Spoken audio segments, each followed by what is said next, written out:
어느 날 하나님께서 천사에게 한 가지 명령을 내리셨다 그래요. 너는 세상에 내려가서 변하지 않는 아름다운 것을 찾아오라. 하나님의 명을 받잡고 천사가 이 땅에 내려왔죠. 변하지 않는 아름다운 것을 찾으러. 왕궁에 들려받고 군대 주둔지에 들려받고 학교에 갔지만 변하지 않는 아름다운 것을 찾을 수가 없었다죠. 그러다가 심산 유곡에 향기를 풍기는 아름다운 꽃을 보고 그만 천사의 마음이 너무도 황홀했죠. 그래서 천사는 그 아름다운 꽃을 가지고 기쁨으로 하늘나라를 향했는데 그만 그 도중에 시들어버리고 말았다죠. 변하지 않는 아름다운 것을 다시 찾아 나선 천사는 한 가정에서 평화로운 웃음소리를 들었죠. 젊은 부부가 젖먹이를 안고 기뻐하고 있었던 거죠. 아기의 천진난만한 웃음소리가 너무도 아름다웠기에 천사는 무릎을 치고 아기의 웃음을 하늘나라로 가져가기로 했다죠. 그런데 아기가 청소년, 청년, 어른이 되면서 그 천진난만한 웃음도 쏙쏘로 변해 가더라죠. 실망한 천사는 다시 세상을 향했는데 이번에는 정말로 변하지 않은 아름다운 것을 찾았답니다. 그것이 바로 어머니의 사랑이었답니다. 80세에 가까운 할머니께서 수술을 받고 회복 중이었죠. 할머니는 통증으로 힘들어하면서 마취에서 깨는 순간 누군가를 불렀는데 그 주인공이 엄니였습니다. 그 할머니의 어머니는 이미 돌아가셨지만 그 할머니의 의식과 마음에는 어머니께서 생생히 살아 계셨던 것입니다. 수술 후의 고통을 어머니의 사랑, 어머니의 손길로 위로받으며 회복되길 바랐던 것입니다. 어머니의 사랑, 어머니는 어떤 절망적인 상황 속에서도 희망을 찾아내는 사랑의 소유자입니다. 자녀가 아무리 실패를 거듭하더라도 언제인가 일어서리라는 것을 신념을 가지고 기다리며 기도하는 어머니이십니다. 자녀가 타락하여 인생의 밑바닥에 내려갔어도 포기하지 않는 분이 어머니입니다. 추함 속에서도 반드시 가장 아름다운 것을 발견해내는 사랑이 어머니의 사랑입니다. 하나의 아름다움으로 열의 추악함을 이기고도 남기는 눈과 마음을 가진 분이 어머니이십니다. 긴 세월 자식에게 사람 되라 엎드려 기도하시면서 온갖 고생을 감내하시면서도 난 괜찮다 말씀하시는 분이 어머니라고 합니다. 이 세상에 어머니의 사랑보다 더 위대한 것이 없다라고 하는 것입니다. 인류의 역사에 큰 공헌을 한 위대한 인물 뒤에는 반드시 위대한 어머니가 있다라고 하는 것 상식으로 통합니다. 어머니는 인류사를 발전시키고 변화시킨 위대한 힘의 원천입니다. 이 어머니의 사랑에서 벗어날 사람은 그 누구도 없다라고 하는 것입니다. 우리는 이 어머니께 무엇을 해야 할까요? 답은 하나, 효입니다. 아버지는 어디 갔나?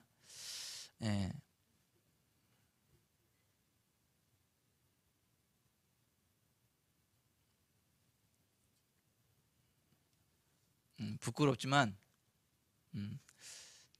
훌륭한 아버지도 계시지만 사실 대다수 아버지들은 어머니의 사랑에 비하면 비할 바 없이 좀 보잘것없는 것이 사실이라고 합니다. 저도 아버지고 저도 남자지만 자존심 상하는 현실이라고 합니다. 그렇다 그래서 아버지들의 사랑은 뭐 힘이 없다든가 보잘것없다 그런 이야기는 아닙니다. 그러나 어머니의 사랑에 비하자면 별로 내세울 것이 없는 것이 또한 현실이라고 합니다. 여기 계신 아버지들만 빼놓고요.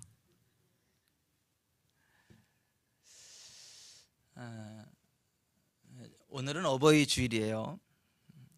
하나님의 말씀인 성경에서는 이 어버이에 관한 효에 대해서 어떻게 말씀하고 있는지를 살펴보면서 선포하기로 합니다. 하나님께서는 하나님의 백성들을 애굽의 압제로부터 건져내셨죠. 그리고 그들에게 복을 주기를 원하셨고, 복받는 하나님의 백성된 자의 삶의 기본 원리들을 말씀하셨습니다. 하나님의 백성된 자들의 삶의 기본, 또 하나님의 복을 받을 수 있는 삶의 기본, 그것이 10가지로 추려졌는데 그걸 가리켜서 하나님의 10계명이라고 하죠. 하나님께서 우리에게 10가지 계명을 주셨는데요, 그 10가지 계명 가운데 앞에 4부분은 하나님을 어떻게 섬겨야 할 것인가에 관한 수직적인 관계에 관한 말씀이에요. 너는 나 외에 다른 신들을 내게 두지 말아라. 제2는 너를 위하여 새긴 우상을 만들지 말고 그것들에게 절하지 말아라. 제3은 너희 하나님 여호와의 이름을 망령되이 일컫지 말아라. 네 하나님 여호와의 이름을 망령되이 일컫는 자를 결코 죄 없다 하지 아니하리라. 넷째 계명은요, 안식일을 기억하여 거룩히 지켜라. 나 여호와가 그날을 복되게 했느니라. 이 4가지가 하나님께 대한 계명이에요. 5계명부터 10계명까지 총 6가지 계명은 사람들과의 사이에서 지켜져야 할 사람의 도리를 다루고 있는데요, 그 사람의 도리, 사람의 계명 가운데 첫째가 내 부모를 공경하라고 하는 것입니다. 그리하면 나 여호와가 내게 준 땅에서 생명이 길고 잘 되리라는 말씀을 해 주셨습니다. 그 다음 살인하지 말라, 간음하지 말라, 도둑질하지 말라, 내 이웃에 대하여 거짓 증거하지 말라, 내 이웃의 것을 탐내지 말아라. 이렇게 10가지의 계명을 우리에게 주셨다라고 하는 것이죠. 그런데 이 인간 관계에 있어서 첫 번째 도리가 부모님을 공경해야 하는 도리라고 하는 것이고, 그 부모님을 공경할 때 하나님께서 이 땅에서 잘되고 장수하는 복을 주시겠다고 약속해 주셨다라고 하는 것입니다. 그러므로 우리가 진짜 하나님의 사랑을 받고 하나님께 복을 받으려면, 그리고 인간다운 삶이 되려면 무엇보다 부모님을 공경하시기 바랍니다. 부모님 공경하는 삶을 살아가시길 바랍니다. 이 부모 공경이 모든 것들의 복된 삶의 시작이고 하나님의 사랑받는 삶의 시작이다라고 하는 것입니다. 왜 하나님께서는 1년 가운데 첫째로 부모 공경 효를 꼽으셨는가? 왜 부모 공경이 중요한가? 첫째, 가정 질서와 행복의 기초가 부모 공경으로부터 나오기 때문입니다. 여러분, 이 세상에 수많은 제도와 조직체가 있지만 하나님께서 만드신 제도와 조직체는 2가지밖에 없다 그러죠. 가정과 교회. 하나님께서는 사람이 혼자 살아가는 것이 좋지 않아서 가족을 만들어 주셨죠. 그래서 가족 공동체로가 서로 아껴주고 격려하고 세워주며 살아가도록 만드셨고, 그 서로 아껴주고 사랑하고 존경해 주면서 하나님을 향해서 예배하는 삶을 살아라. 그래서 하나님의 가족 공동체를 만들어 주셨고, 그 가족 공동체가 곧 하나님을 예배하는 예배 공동체, 교회가 되도록 하셨다라고 하는 것입니다. 그래서 교회와 가정은요, 동전의 앞뒷면과 같아서 그 자체로 하나입니다. 어떤 게 앞선다 뒤선다 이렇게 따질 개념이 아니고 교회가 가정이고 가정이 교회고, 그것이 하나님께서 만드신 조직체라고 하는 것입니다. 모든 사람의 행복의 근원이 어디서 나오냐면 가정에서부터 나온다라고 하는 것이죠. 여러분, 가정이 부패하면 교회가 부패하고, 교회가 부패하면 국가도 부패합니다. 가정이 튼튼하면 교회가 튼튼해지고요, 교회가 튼튼하면요 국가도 튼튼해지는 법입니다.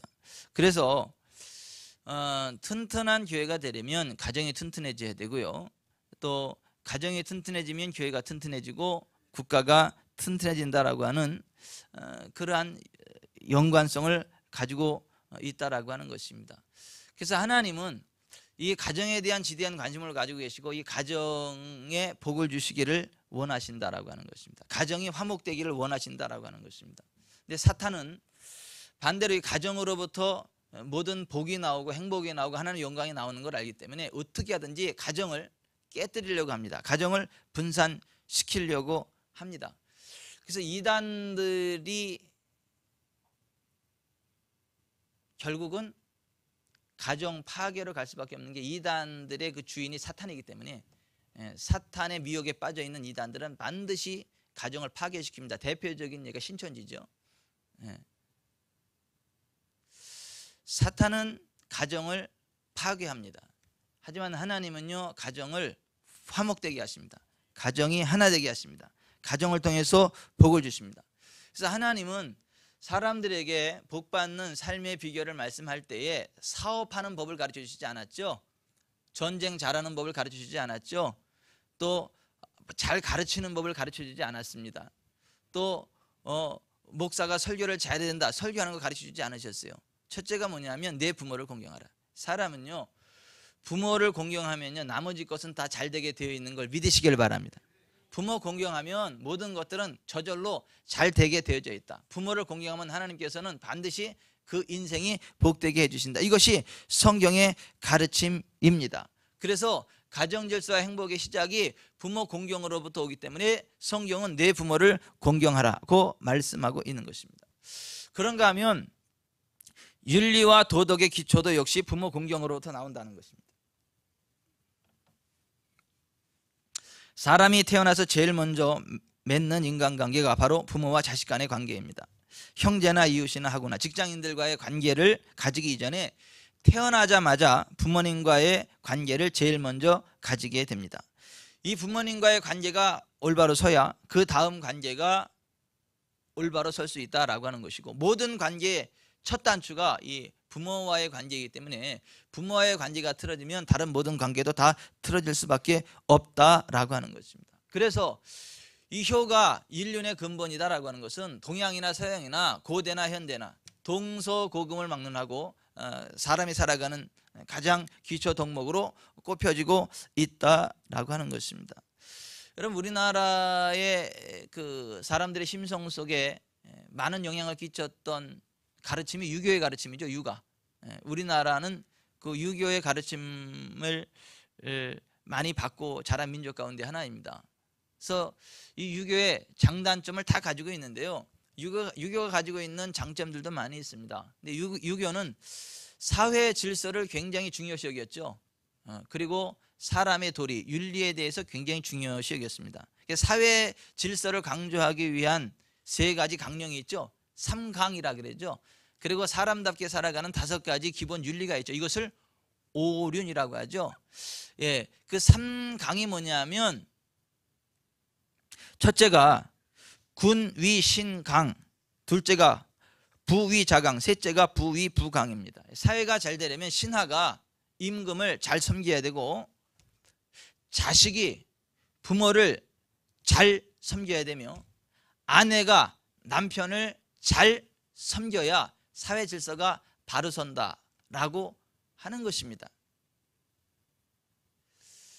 안고 없는 찐빵, 나사 풀린 자동차와 같이 아내가 뒷받침해 주지 않는 남자는 한계가 있어서 아내들이 남편을 잘 받쳐주지 않으면 이 사회가 흔들흔들거린다는 것들을 알았던 거예요. 그래서 첫째가 신하가 임금을 잘 섬겨야 되고, 둘째가 자식이 부모를 잘 섬겨야 되고, 셋째가 아내가 남편을 잘 섬겨야 사회 질서가 바로 선다라고 하는 삼강을 이야기한 것이고요.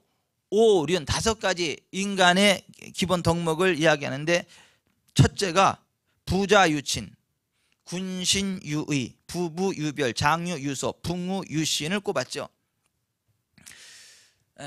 사람답게 살아가는 첫째가 부모와 자식 간의 친함이 있어야 된다는 거죠. 부자유친. 두 번째가 군신유의, 임금과 신하 사이에는 의로움이 있어야 된다는 것. 부부유별, 부부는 구별됨이 있어야 된다. 남편은 남편의 위치가 있고 아내는 아내의 위치가 있어야 된다라고 하는 것. 장유에서 어른과 아이 사이에 질서가 있어야 된다. 부모 유신, 친구 사이에서는 신의가 있어야 된다. 이 5가지를 인간의 윤리 덕목으로 꼽았죠. 그러니까 인간 윤리의 가장 기초적에서 뭐라고 본 거죠? 효도라고 본 것입니다. 효도. 자식이 부모님을 잘 섬기는 이 일이 돼야 그 다음 군신유의도 있고 뭐 다 이어진다라고 하는데, 그 첫째가 무너져 버리면 사람답기를 포기한 아주 몹쓸 인간이 된다라고 하는 것입니다. 그래서 이 삼강오륜을 굉장히 중요시 여기지 않습니까? 그래서 어떤 대학교의 입학시험에 이 삼강오륜에 대하여 기술하라는 문제를 냈더니 한 학생이 자신 있게 답을 썼는데요, 우리나라에는 한강, 낙동강, 금강에 3강이 있고 자동차에는 49동의 4바퀴 외에 비상사태를 대비한 스페어 타이어의 오륜이 있다. 아주 무식이 철철 넘쳐서 자신 있게 이렇게 썼다라고 하죠. 우리가 어떤 것을 모르면 부끄러운 줄 모르고 자신 있게 어떤 것들을 막 이야기할 수 있어요. 그런 식으로 하나님의 말씀인 성경이 효에 대해서 무엇이라고 말씀하고 있는지를 모르면 너무도 자신 있게 엉뚱한 길을 걸어갈 수 있다라는 것들을 아셔야 됩니다. 성경은요, 인륜의 첫째가 효라고 가르칩니다. 효. 여러분 효도하시기 바랍니다. 사회 질서의 기초가 역시 부모 공경입니다. 효. 내 부모를 공경하라는 계명은 꼭 나를 낳고 기른 부모님만을 공경하라는 것이 아니라 윗사람과 노인을 공경하라는 뜻이 내포되어 있는 말씀입니다. 그래서 장로교 교리문답 제64문에 제5계명의 뜻이 무엇이냐 하는 물음에 그 답이 제5계명이 명하는 것은 각 사람에 속한 지위와 인륜관계, 즉 상하와 평등을 따라 높일 자를 높이고 행할 일을 하라는 것이니라고 되어 있습니다.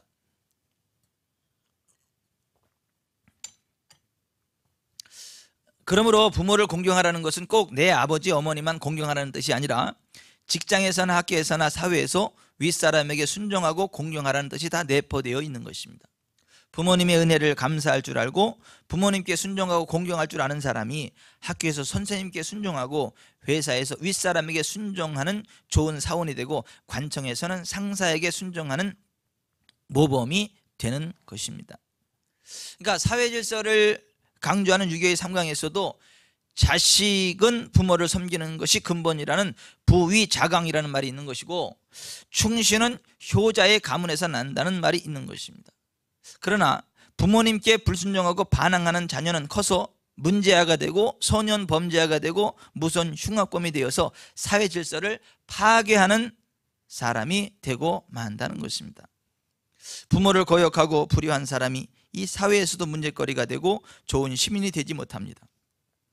부모를 공경하지 못하는 사람은 훌륭한 사람 될 수 없다. 이것이 성경의 가르침입니다. 부모를 공경하는 사람들 가운데 김대두, 고재봉, 오웬춘 같은 흉악범이 나올 수 없습니다. 그래서 구약시대에는 아비나 어미를 치거나 저주하는 자를 돌로 쳐 죽이라고 했습니다. 왜냐하면 불효하는 새끼는 냅둬봤자 자신도 지옥 가는 저주스러운 인생이 되지만 자신 혼자로 저주받은 인생으로 끝나는 게 아니라 사회에 악을 저지르는 흉악범이 되기 때문에 아예 사회 악의 근원을 차단하는 의미로 부모에게 대들거나 부모를 치는 새끼는 공개적으로 돌로 찍어 죽여라. 이것이 성경의 가르침입니다. 그 작은 나라 이스라엘이 근근히 버티고 세계가 무시할 수 없는 나라가 되는 것은 물론 하나님이 도와주시기 때문인데요, 동전에 양면이 있는 것처럼 하나님께서 말씀하신 원리에 따라 하나님을 섬기기 때문에 그렇게 되는 건데, 하나님이 말씀하신 원리가 바로 그거예요. 부모에게 대들거나 반항하는 새끼는 돌로 치고 죽여라. 이것이 성경의 가르침이라고 하는 것입니다. 얼마 전에 우리 교회 누가 부모님께 막 대들었다는 이야기를 듣고 제가 불러서 이야기를 했어요. 성경에 부모님께 대들면 어떻게 되라는 거는 알고 있냐 그랬더니 알고 있다 그러더라고요. 그냥 돌로 쳐주게. 돌 맞을 준비 됐냐? 네, 그랬더니 앞으로 잘하겠습니다 그러더라고요.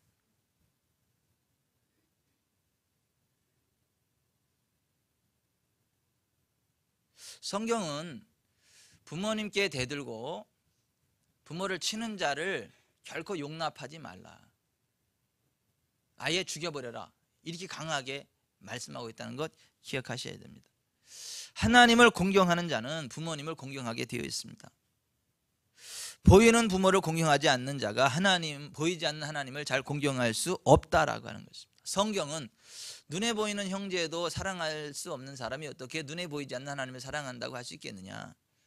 눈에 보이는 부모를 공경할 줄 모르는 사람이 어떻게 눈에 보이지 않는 하나님을 공경할 수 있겠습니까? 여러분, 부모님을 공경합시다. 여러분, 1계명에서 4계명까지 하나님을 잘 섬기는 사람은 5계명부터 10계명 부모 공경도 잘 할 수밖에 없다라고 하는 것 기억하시기 바랍니다. 여러분, 왜 부모를 공경해야 되느냐 하면 우리가 복받기 위해서도 부모를 공경해야 됩니다. 우리가 이 땅에서 잘되고 장수하게 되는 하나님의 복을 받는 첫 번째 계명이 바로 내 부모를 공경하라. 오늘 본문에 보세요. 내 아버지와 어머니를 공경하라. 이것이 약속이 있는 첫 계명이니 이는 내가 잘되고 땅에서 장수하리라 하지 않았습니까? 같이 한번 해보십시다. 내 아버지와 어머니를 공경하라. 이것이 약속이 있는 첫 계명이니 이는 내가 잘되고 땅에서 장수하리라. 여러분, 하나님의 복으로 땅에서 잘되고 장수하려면 부모님을 공경해야 됩니다. 여러분, 인류의 첫 번째 시조는 아담과 하와고요. 심판받아서 없어졌고 인류 두 번째 시조가 누구죠? 노아죠. 인류 두 번째 시조가 노아 아닙니까? 근데 노아가 홍수 심판이 끝나고 나서 긴장이 풀어졌는지 포도를 가지고 술을 담궈서 그걸 먹고 옷 다 벗고 막 부끄럽게 누워 있었어요. 그랬을 때 그 아들이 셋이 있었죠. 셈과 함과 야벳. 근데 둘째 아들이 그 모습을 보고요, 아버지를 비웃었습니다. 욕했습니다. 그리고 나와서 형하고 동생한테 키키득거리면서 흉을 봤습니다. 그랬더니 형하고 동생인 셈과 야벳은 아버지 부끄러운 모습을 보지 않고요, 뒷걸음질 쳐 들어가서 그 이불을 가지고 들어가서 아버지의 부끄러움을 가려드리고 조용히 나왔습니다. 그 사건 이후로 아버지의 술 취한 모습을 보고 쑥덕거리고 욕을 한 함은 저주를 받았습니다. 하지만 아버지의 부끄러움을 가려드렸던 셈과 야벳은 복을 받았습니다. 그 함의 후손이 흑인들입니다. 흑인들이 세계적으로 잘 안 되는 그 근본이 거기로부터 있습니다. 너는 종의 종이 될 거다, 이렇게 노예가 될 것에 대해서 이 저주를 받았고 실제로 그렇게 되는 것을 봅니다. 그러면 흑인들은 뭐 계속 노예처럼 종으로밖에 살아갈 수밖에 없는가? 그들이 그 잘못을 회개하고 돌이키고요, 그들의 조상 함의 죄를 회개하고 돌이키고요, 효도하면요 그들도 복을 받습니다.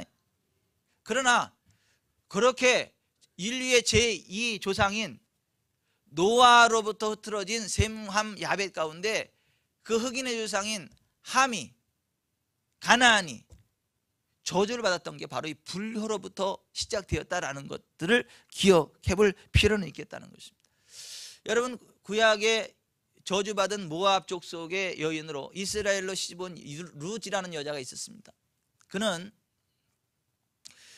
그 남편이 죽고 홀로 되었음에도 불구하고 시어머니 보아스를 끝까지 최선을 다해서 봉양을 했습니다. 어머니가 가는 곳에 내가 갈 거고 어머니 하나님이 나의 하나님이 될 겁니다. 그리고 이삭을 주어서라도 시어머니를 끝까지 봉양하라는 효의 모습을 보였습니다. 그 소문이 그 당시 최고로 인품도 괜찮고 최고로 재정적으로도 부를 누렸던 보아스라고 하는 사람에게 그 소문이 들어갔고요, 보아스의 아내가 돼서 메시아의 조상이 되는 축복을 받았습니다. 그 효도를 했을 때 그와 같은 복이 임했다라고 하는 것입니다. 요셉이 어렸을 때부터 효자였죠. 그래서 아버지의 사랑을 독차지했죠. 아버지가 심부름 시킬 때 두말하지 아니하고 순종하는 아들이었죠.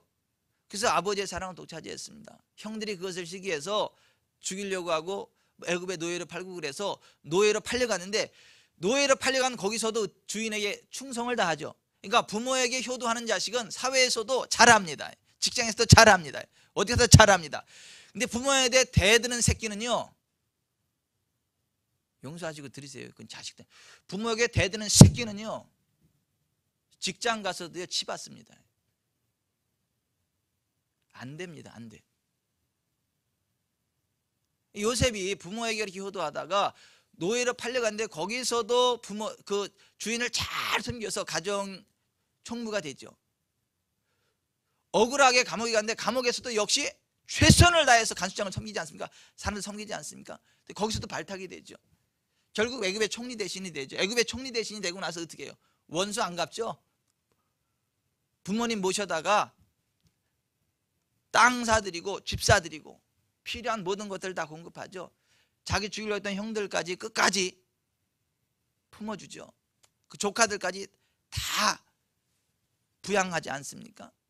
그 출발이 어디로부터 나냐면 효로부터 나죠. 효.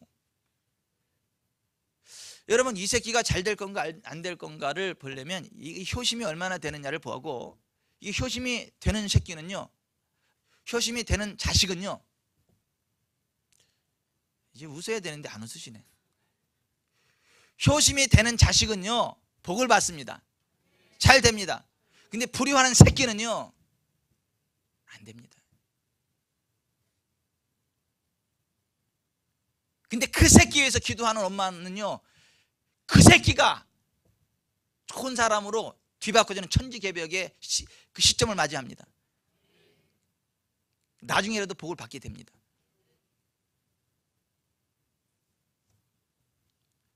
이 하나님의 복을 받으려면요, 이 효도를 해야 된다는 거예요.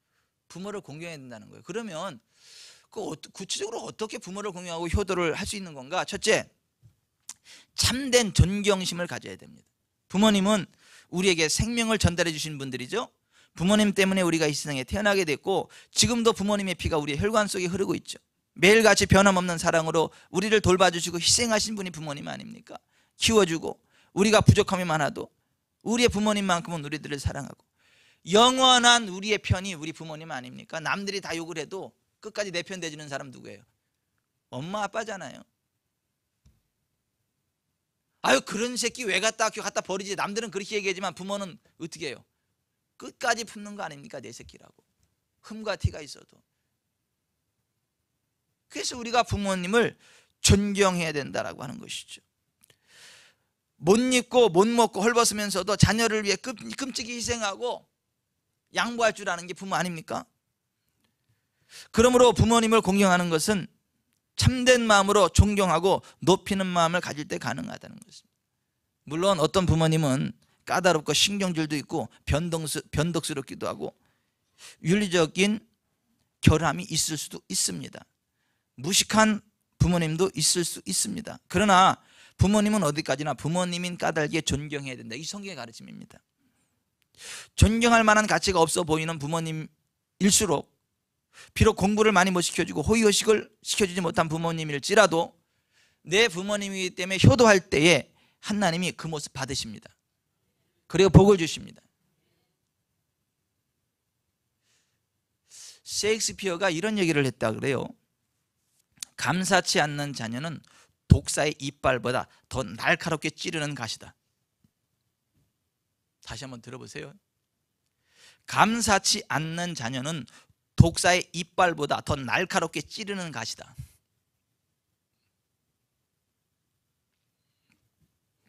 구약시대에 대조적인 두 인물이 있는데요, 요셉과 압살롬이죠. 요셉은 제가 조금 아까 말씀드렸던 것처럼 굉장한 효자였습니다. 그래서 복을 받았습니다. 근데 압살롬은요, 이름 자체가 참 압살롬, 다윗 왕의 아들이었지만 아버지의 왕위를 뺏으려고 꾸떼따 일으켰죠. 아버지의 사랑하는 여인을 범했죠. 결국 상수리 나무에 머리가 걸려가지고 처참하게 죽었죠. 압살롬은 부모를 대적한 죄와 왕을 대적한 이중 삼중의 죄악을 범했고, 그래서 저주받아 죽었다는 것입니다. 여러분, 부모님을 진심으로 공경하시길 바랍니다. 존경하시기를 바랍니다. 둘째는 어떻게 부모를 공경할 수 있나? 순종함으로 공경할 수 있는 것입니다. 사도 바울은 모든 권세는 다 하나님께서 정하신 바라 그래서, 따라서 하십시다. 모든 권세는 다 하나님께서 정하신 바라. 하나님께서는요, 이 세상의 질서를 유지하기 위해서요, 권위자들을 세웠습니다. 국가의 권위자를 세웠어요. 사회 권위자를 세웠어요. 가정의 권위자를 세웠습니다. 그래서 이 그리스도인들은요, 하나님의 복을 받기 원한다면 하나님이 세우신 권위를 인정하고 거기에 순복해야죠. 하나님이 세우신 권위에 대해서 함부로 대적하면 안 된다는 거죠. 대통령 누가 세운 거죠? 하나님이 세운 겁니다. 대통령을 위해서 기도해야 되는 것은 맞습니다. 하지만 대통령을 판단하고 욕하는 것은 큰일 납니다. 대통령에게 올바른 분별력을 주시고 결단력을 주셔서 이 나라를 잘 이끌어 가시도록 도와주십시오 이렇게 기도하는 것은 괜찮지만, 대통령이 뭣도 없고 뭣도 없고 이렇고 저렇고 심지어 거기다 막말까지 해다면서 막 욕을 해대는 그러한 사람은요, 하나님께 욕하는 사람하고 똑같은 거예요. 하나님을 대적하는 무서운 죄입니다. 우리나라가 이게 도를 지나칩니다. 대통령에 대해서 막 상스러운 욕을 막 해대고요, 상스러운 별명 갖다 대고요. 인터넷에 들어가 보면요, 이게 하나님의 저주가 지금 하나님의 심판에 내리지 않는 게 진짜 이게, 그러나 하나님의 사람들은 그러면 안 됩니다.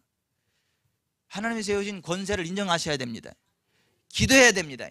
순복해야 됩니다. 따라가야 됩니다. 그렇지 않으면 큰일 납니다. 사회에 세운 권세를 하나님이 세우신 권세를 인정하고 따라갈 때 하나님의 복이 임하고요, 가정에 세운 질서도 권위도 인정하고 따라갈 때 하나님의 복을 받습니다. 부모는요, 하나님이 세우신 권위입니다. 부모의 권위를 인정하고 따라갈 수 있기를 바랍니다. 아멘. 왜냐하면 그것은, 부모의 권위는 하나님의 권위를 대표하는 거예요. 여러분, 노아가 실수를 했어요. 술 먹고. 근데 노아가 옳아서가 아니라 노아가 옳지 않은 행위를 했지만, 그러나 그럼에도 불구하고 거기에 대해서 손가락질하고 대든 함은 저주를 받은 것이에요. 왜? 하나님의 권위에 대해서 도전한 것이에요. 셈과 야벳은요, 아버지가 옳아서가 아니라 아버지이기 때문에 최선을 다해서 그 부끄러움을 가려드리고 섬겼기 때문에 그들이 복을 받았다는 거예요. 여러분, 부모님은요, 부모님이기 때문에 그냥 존경하시기 바랍니다. 섬기시길 바랍니다. 그 권위에 순복하시기를 바랍니다. 존 웨슬리의 어머니 수산나가 이런 말을 했어요. 자녀들의 고집을 즉시 꺾어버려라. 이것은 빨리 꺾을수록 좋다. 자녀들에게 지나치게 친절하며 제멋대로 버려두는 부모는 사실상 잔인한 사람이다. 이런 부모는 타파되어야 할 악습관을 길러주는 것이다. 자녀들을 제멋대로 하게 버려두는 부모는 마귀의 일을 하는 사람이며 신앙을 무익하게 하고 구원도 못 받게 하고 자녀들의 영혼과 육신을 영원히 멸망케 하는 사람이다.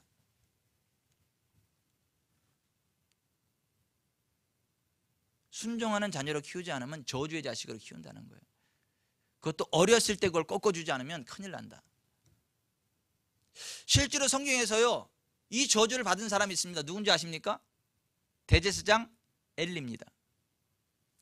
사무엘상 3장 12절, 내가 엘리의 집에 대하여 말한 것을 처음부터 끝까지 그날에 그에게 다 이루리라. 내가 그의 집을 영원토록 심판하겠다고 그에게 말한 것은 그가 아는 죄악 때문이니 이는 그가 자기의 아들들이 저주를 자청하되 금하지 아니하였음이니라.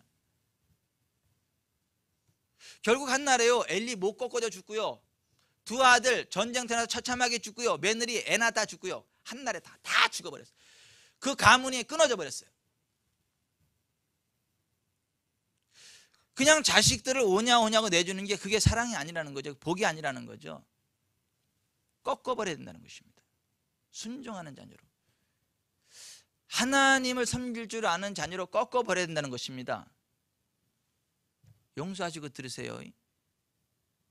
두들겨 패서라도요.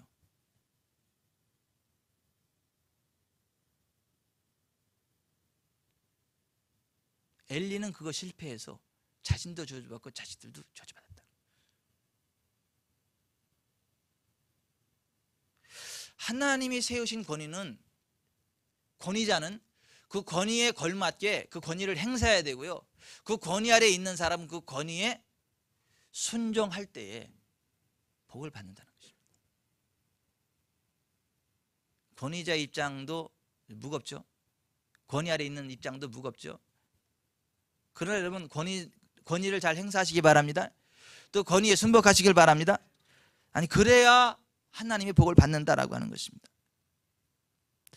부모에게 불순종하는 버릇이 불량자가 되고 깡패가 되고 사회에서 직장에서 불평 불만자가 되고 반항분자가 되는 것입니다. 그런 사람은 이기적이고 자기 중심적인 사람이 되어서 친구도 없고요.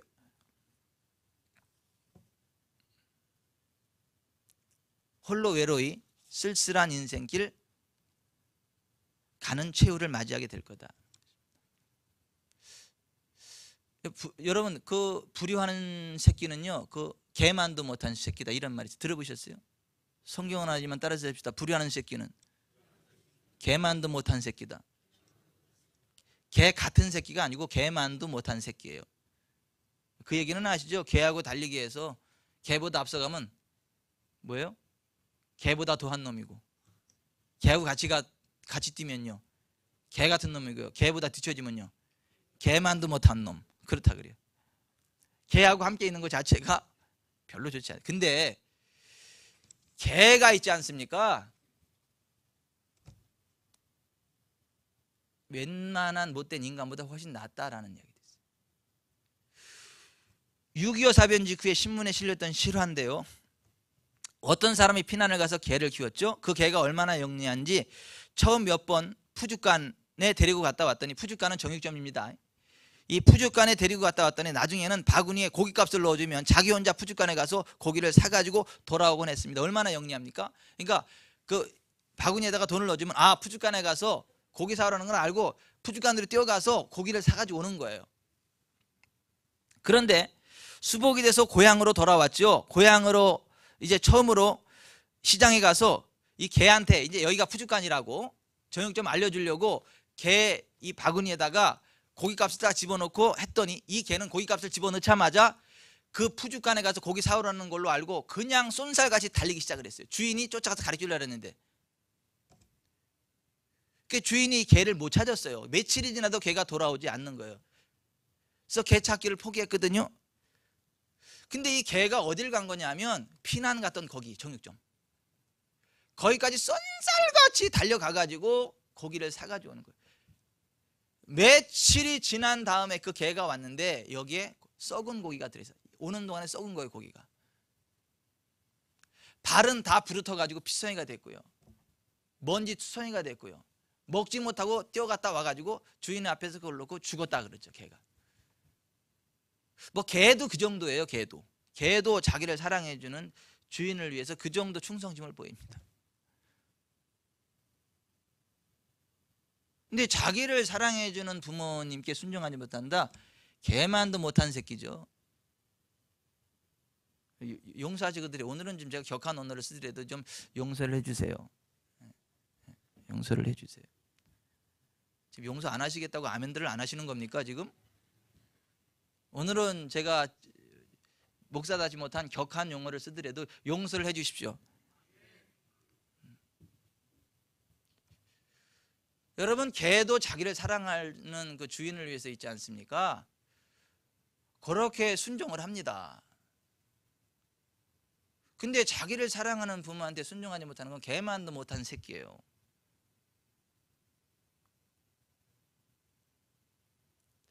터 달면 안 돼요. 부모님 뭐라 그럴 때 터 달면 안 되고요, 네 알겠습니다 그걸 해야 돼요. 부모님이 자기 자식한테요 사람 죽여 이런 거 안 시켜요. 부모님이 자식한테요 못된 짓 안 시킵니다. 하나님 섬기지 마 이런 거는요 지혜롭게 잘 설득해서 신앙은 지켜야 되는 건 맞지만 주 안에서 순종하라는 것이 그래서 그렇죠. 여러분, 부모님이 말씀하면 토를 달지 말고 순종해야 된다라고.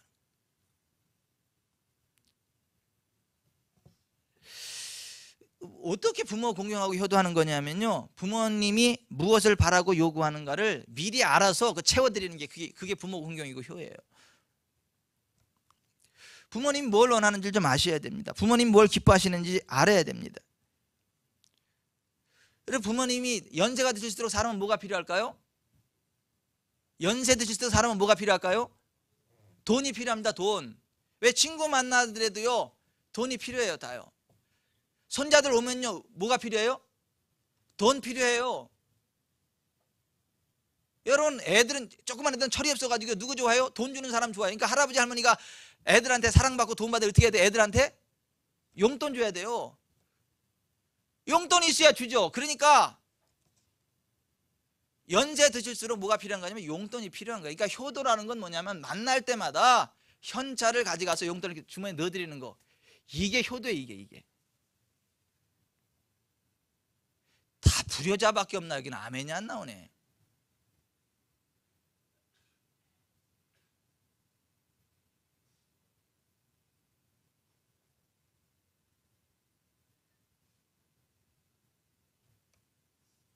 뭐 대학생들은 알바 많이 하잖아요. 그럼 알바하면 거기서 용돈 추려서 부모님 드리는 거, 이게 효자예요. 이게 아멘이 안 나오네. 그리고 이제 결혼해서 가정을 꾸렸으면 부모님께 용돈 드려야 돼.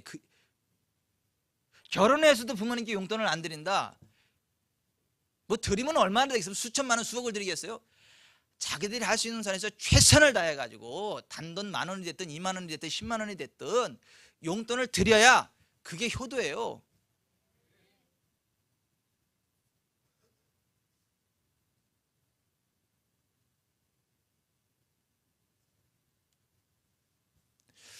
근데 이게 내가 키웠어도요, 내가 내 새끼한테 용돈 달라는 얘기가 안 나온다 그러네. 못한대 나온다 그러네. 필요가 있어도 그게 얘기가 안 나온대요. 이게 그게 부모 마음이래요. 더 주고 싶고. 못한대. 제가 아는 한 분, 내가 존경하는 한 분 빼고 우리 장인어른은 하시더라고. 우리 장인어른은 사위까지 다 앉혀놓고 이렇게 용돈 가져와 그러더라고요. 이게 세게 안 했습니다. 부드럽게 말씀하셨습니다. 제가 우습게 하는 거예요. 용돈 갖다가 어머니 드리라고. 안 해. 나는 괜찮지만 니네 엄마 용돈 갖다 드려라. 그래서 야, 참 괜찮은 남편이다. 야, 참 괜찮은 어르신이네. 괜히 자수성가하신 게 아니네. 괜히 인생을 이렇게 잘 쓰신 게 아니네. 저 정도 정신과 기백이 살아있으니까 됐구나. 이게 존경이 가더라고요. 저희 장인어른에 대해서. 여러분, 뭐가 부모 공경이고 뭐가 효예요? 부모님 필요를 채워드리는 거예요. 뭘 원하시는지를 알아서 말하기 전에 이렇게 채워드리는 거예요.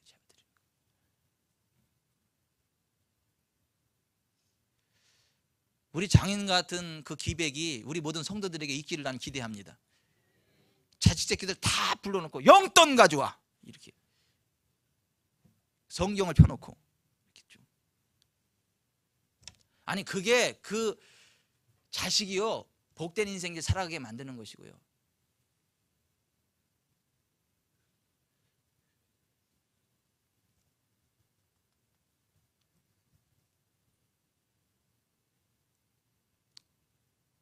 우리 애들도 셋 앉혀놓고 무릎 꿇고 한번 얘기를 해야 되겠어요. 복 받으려면 잘하라고. 요새 엄마 아빠 마음이 좀 그렇다고. 아니 그게 자식들 복 받는 길을 가게 만드는 거예요. 제가 존경하는 케네세겐 목사님은 자식들 불러놓고 항상 그걸 가르치셨다 그러죠. 그랬더니 그 자식들이 올바르게 서서 지금 굉장히 막 복받는 사역을 하고 있습니다. 그분 돌아가셨어도. 근데 우리나라에는 그 훌륭한 목사님들이 본인은 훌륭하게 사역을 잘했는데 그 자식들이 그 가르치지 않아가지고 자식들이 엉뚱한 짓 하는 경우가 많지 않습니까?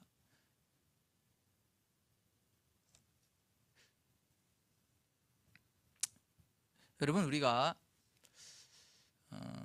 부모님의 필요를 살피고 채워드리는 은혜가 있기를 바랍니다. 그게 효예요. 그게. 부모님이 실수를 하셔도 우리가 어렸을 때 실수한 것을 생각하고 부모님도 참고 키워주셨는데 우리도 참아야 되는 것입니다. 부모님이 연세가 많아서 누워 계시거나 혹은 중풍으로 안아드려야 할 때 우리는 부모님이 나를 안아서 키워주신 것을 생각하고 안아드려야 할 겁니다. 숟갈로 음식을 떠잡숫게 해드려야 되는 때 나를 기르실 때 숟갈로 떠먹이신 때를 생각하면서 그렇게 해야 될 것입니다. 부모님이 옷과 이부자리에 대소변을 보았다 할지라도 내가 자라날 때 이부자리와 옷의 대소변을 본 것을 기억하고 기쁨으로 섬겨야 할 것입니다. 옷을 입혀드릴 때 부모님이 나를 옷 입혀주고 키워주신 것을 생각하고 불평 없이 해야 되는 것입니다.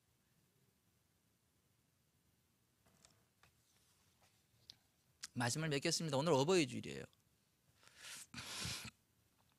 그동안 우리가 부모님을 얼마나 잘 공경했나, 거역하고 불순종한 건 없나, 한번 좀 생각해 보고요. 성경이 얘기하는 효의 자리에 설 수 있기를 바랍니다.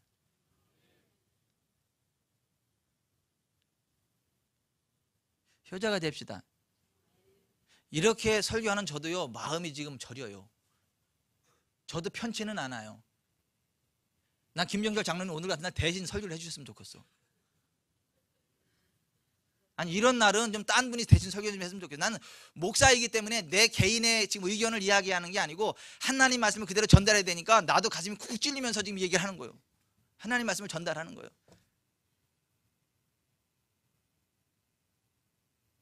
근데 성경의 가르침은 그렇습니다. 우리가 성경이 얘기하는 효의 자리에 섭시다. 부모 공경합시다. 부모님 잘 섬깁시다. 부모님 마음 아프게 하지 맙시다.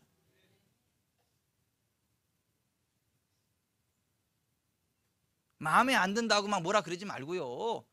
마음에 안 들어서 때릴 것 같으면 맞아 죽었어. 우리는 지금.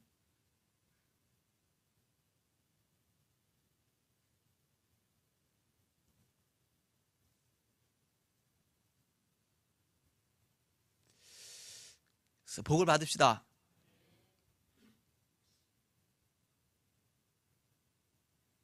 우리가 부모님 섬기는 그 수준으로 우리 애들도 우리를 섬길 거예요.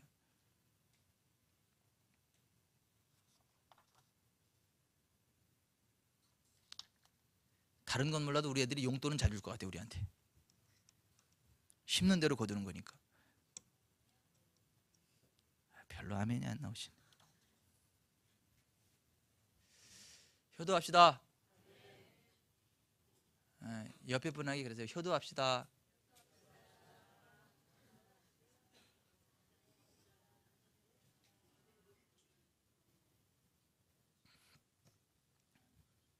기도하겠습니다.